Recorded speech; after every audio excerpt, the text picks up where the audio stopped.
Habang lalong napapalapit ka sa Diyos, lalong nagmumukha kang kakaiba sa mata ng tao at lalo mong wala nang pakialam sa iniisip nila.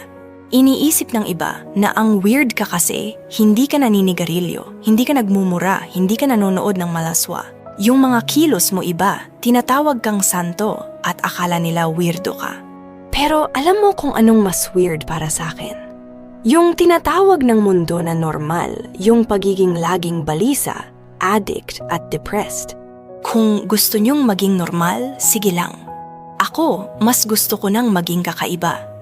Kasi napakasimple ng taktika ng dyablo.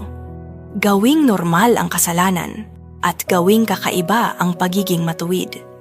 Kung sinasabi mong sumusunod ka kay Jesus, pero nakikiblend in ka lang at wala kang pinagkaiba sa mundong to, tanong ko lang.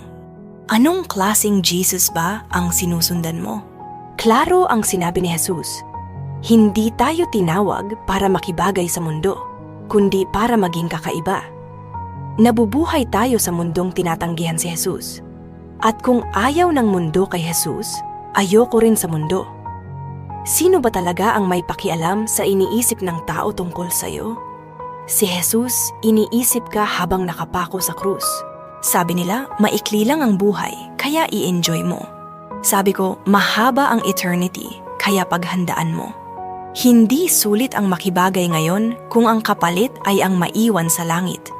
Mas pipiliin kong tanggihan ng mundo pero tanggapin ni Jesus, kaysa tanggapin ng mundo pero tanggihan ni Jesus.